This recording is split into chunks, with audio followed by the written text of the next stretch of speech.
Assalamualaikum warahmatullahi wabarakatuh. Alhamdulillah wassalatu wassalamu ala Rasulillah Sayyidina Muhammad bin Abdullah wa ala alihi wa sahbihi wa man wala, amma ba'du. Alhamdulillah, kita melanjutkan pembahasan kitab Sulamut Taufiq lil Imam Al-Habib Abdullah bin Husain bin Tahir rahimahullah ta'ala. Dan kita di pembahasan tentang masalah sholat, kewajiban sholat 5 waktu, dan sudah kita bahas tentang waktu-waktunya sholat. Kemudian dikatakan fatajibu hadhil furud fi awqatihal khamsah. Wajib fardu sholat itu dikerjakan di 5 waktu yang sudah disebutkan sebelumnya. Atas siapa kewajibannya? Ala kulli muslimin, atas semua orang muslim, baik laki maupun perempuan, orang Islam, dan balighin yang sudah baligh. Kalau belum baligh, maka kewajibannya bagi orang tua atau walinya. Ya, kalau belum baligh. Nah, kalau sudah baligh, maka kewajiban atas pribadi masing-masing. Cuman orang tua atau siapapun yang mengetahui bahwa orang tersebut wajib melaksanakan sholat, atau anak tersebut sudah wajib melaksanakan sholat, dan tahu anak itu atau orang tersebut tidak melaksanakan sholat, wajib amar ma'ruf, ya, wajib mengajak untuk melaksanakan sholat 5 waktu, ya, wajib. Nah, kemudian agilin, berakal. Kalau orang itu tidak berakal, maka tidak wajib melaksanakan sholat. Rafat aglam lis-sobi wal majani, tidak ada hukum dan tidak ada kewajiban bagi anak kecil dan juga orang gila. Jadi orang gila mau ngapain saja tidak ada masalah, tidak ada hukum soalnya kan. Ya, jadi tidak ada kewajiban apapun. Orang gila ini tidak ada, ya sudah gila, namanya gila. Ya. Dalam pemerintahan juga kan tidak diwajibkan juga melakukan apa saja. Ya, masa orang gila wajib bayar pajak, kan tidak mungkin lah. Akilin tohirin, ya, ini bagi wanita dalam keadaan suci dari haid dan nifas. Kalau ada seorang wanita yang haid dan nifas, maka tidak wajib untuk melaksanakan sholat, tapi juga tidak wajib melaksanakan qadha. Hanya ada beberapa permasalahan bagi wanita yang haid atau nifas. Ada beberapa masalah yang wajib qadha. Ya, wajib qadha. Ada beberapa, nanti akan kita bahas. Kemudian fayahrumu taqdimuha ala waqtiha wa ta'khiruha anhu bi ghairi udrin. Dan haram mentakdim sholat atau mentakhir sholat tanpa udzur. Ya, udzurnya mentakhir dan takdim apa? Jamak takdim atau jamak takhir, itu udzur namanya. Jamak takdim itu adalah sholat asar dikerjakan di waktu zuhur setelah selesai sholat zuhur, atau sholat isya dikerjakan di waktu maghrib setelah selesai sholat maghrib. Hanya 2 itu. Kemudian kalau jamak takhir sebaliknya, sholat zuhur dikerjakan di waktu asar, baik setelah sholat asar atau sebelum sholat asar, terserah. Lihat situasi, lihat waktu. Begitu juga maghrib dikerjakan waktu isya. Ya, maghrib dikerjakan waktu isya, baik setelah sholat isya atau sebelum sholat isya. Ya, fleksibel. Kalau jamak takhir fleksibel. Mana yang dulu? Kalau jamak takdim harus sholat yang pertama dulu, zuhur dulu baru asar, atau maghrib dulu baru isya. Nah, kemudian ini jamak takhir dan jamak takdim. Kapan bolehnya jamak takhir dan takdim? Secara muktamad bolehnya ketika kita melakukan perjalanan atau musafir. Begitu juga qashar. Qashar ini memotong sholat 4 rakaat menjadi 2. Zuhur, asar, dan isya menjadi 2 rakaat. Dengan niatan niatan qasran atau cukup mengatakan usolli fardhul isya rakaataini. Itu cukup sudah. Usolli fardhul dhuhri rakaatain, usolli fardhul asri rakaatain. Perkataan rakaatain ini sudah mewakili qasr. Ya. Kalau ditambahi qasran boleh lebih sempurna lagi. Itu.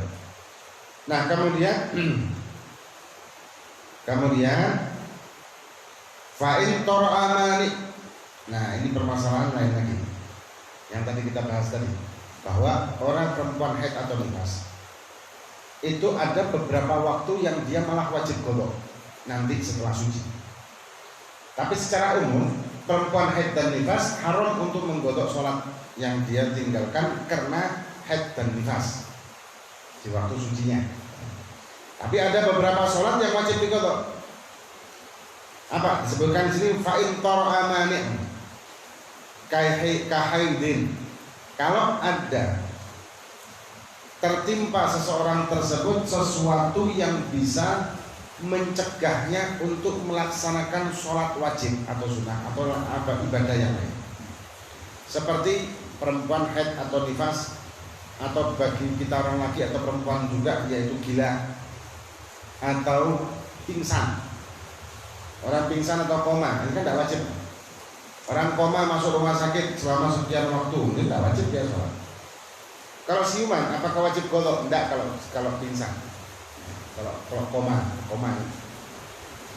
Nah, kemudian kalau ada orang yang kejatuhan ini yang mencegahnya untuk melaksanakan sholat, ba'da ma madha min waqtiha ma yasa'uha wa tahruha linahwi salisin lazimahu qadha'uha. Kalau ada orang kejatuhan atau tertimpa hal-hal yang mencegahnya dia sholat seperti haid, nifas atau gila atau koma, setelah masuk waktu yang memungkinkan waktu tersebut untuk dia bersuci, wudhu atau istinja atau dan wudhu, dan kemudian melaksanakan sholatnya, itu mencukupi. Maka nanti setelah dia sembuh atau setelah selesai dari haid nifas, maka wajib mengqadha'i. Contohnya begini, ada, anggaplah dhuhur itu jam 12 persis ya. Ini contoh ya, contoh dhuhur jam 12 persis, asar jam 3 persis. Ini biar gampang contohnya. Ada seorang wanita yang dia kedatangan haid atau mulai haid jam 12:15. Dia belum sholat tuh, jam 12:15. Setelah sekian hari selesai suci, apakah dhuhur tersebut wajib diqadha? Dilihat apakah 15 menit itu setelah adzan cukup untuk bersuci, ya, cukup untuk dia wudhu dan melaksanakan sholat dhuhur 4 rakaat. Kalau dikatakan wudhu itu dan istinja dan wudhu membutuhkan waktu 5 menit. Kemudian sholat 4 rakaat membutuhkan waktu 5 menit, ya. Berarti berapa? 10 menit. Ya, berarti 10 menit. Maka orang tersebut, si perempuan ini wajib qadha yang dhuhur ini. Kenapa? Karena dia menyempati waktu untuk melaksanakan sholat yang dia belum melaksanakan sepanjang 15 menit, dan itu sudah lebih dari cukup untuk melaksanakan wudhu dan sholat 4 rakaat. Maka dia wajib qadha yang dhuhur itu tadi. Kalau asalnya enggak, asalnya kan sudah haid. Paham ya? Nah, begitu juga asar. Misalkan asar dapat 15 menit. Tapi kalau dhuhur kemudian 5 menit setelah dhuhur haid datang, tidak wajib karena 5 menit tak cukup. Nah, kemudian sebaliknya sekarang, kalau berhenti atau selesai, dikatakan auzalal mani' wa qad baqiya minal waqti qadur takbiratul ihram lazimathu wa kadama qablaha jumi'at ma'ha. Begitu juga kalau orang ini berhenti haidnya atau nifas berhenti atau sadar dari komanya atau sembuh dari gilanya, sebelum habis waktu sholat sejarak waktu seperti dia bertakbiratul ihram. Kira-kira berapa takbiratul ihram? 10 detik ya. Allahu Akbar, ya 10 detik. 10 detik sebelum keluar waktu, maka orang tersebut wajib melaksanakan sholat di waktu tersebut. Contoh begini, kan tadi sudah kita contohkan, Zuhur jam 12 persis contohnya, Asar jam 3 persis, Maghrib jam 6 persis, biar gampang hitungnya. Ada orang sebelum Asar jam 3 kurang 15 detik, jam 3 kurang 15 detik suci dari haid dan nifas atau sembuh dari gila. Jadi asar kurang 15 detik, maka dia wajib sholat zuhur, otomatis kodoan zuhurnya, dan sholat asar karena asar adalah waktu dia memang kewajibannya dia. Kemudian kalau dia berhentinya sebelum maghrib kurang 15 detik, anggap jam 6 kurang 15 detik sebelum maghrib, maka dia wajib sholat asar qadha dan zuhur. Loh, kenapa kok zuhur? Karena zuhur bisa ditakhir ke asar. Beda dengan tadi. Kalau tadi ketika asar kurang 15 detik dia selesai dari haid, maka yang wajib cuma zuhur saja, sedangkan subuh tidak. Kenapa? Karena subuh tidak bisa ditakhir dengan zuhur. Begitu juga ketika dia selesainya sebelum adzan isya kurang 15 detik, maka yang wajib cuma maghrib tok, asar ndak. Kenapa ya? Karena asar ndak bisa dijamak dengan maghrib. Kalau dia berhentinya sebelum subuh kurang 15 detik, maka wajib dia sholat isya dan maghrib, karena maghrib dan isya bisa digabung. Selesai dari haid dan nifasnya itu sebelum naik matahari, kurang 15 detik. Kurang 15 detik, sebelum subuh kurang 15 detik, maka dia sholat isya dan maghrib yang tadi sudah kita bahas. Ya.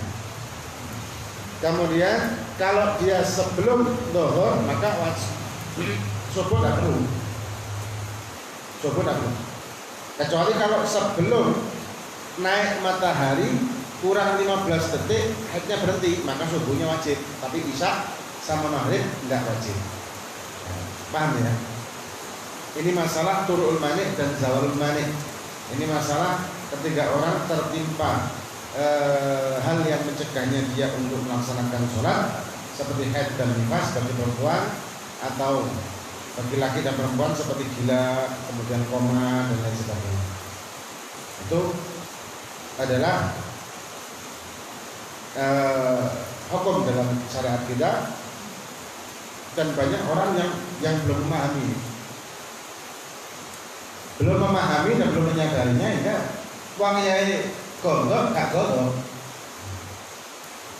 Jadi bukan semua orang yang haid dan nifas tidak boleh menggodok sholat, tidak. Tapi dalam hal ini ada beberapa kasus yang perempuan tersebut setelah suci wajib beberapa sholat yang digodokinya. Ini sedikit banyak tentang masalah hukum syariat, dan ini pengajian penutupan menjelang Ramadan, dan insya Allah kita lanjut Senin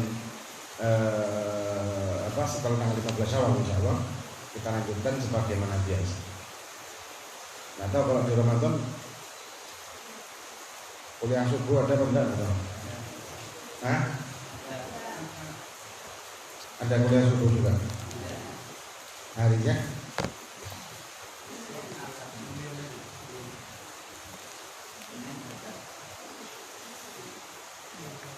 Kenapa?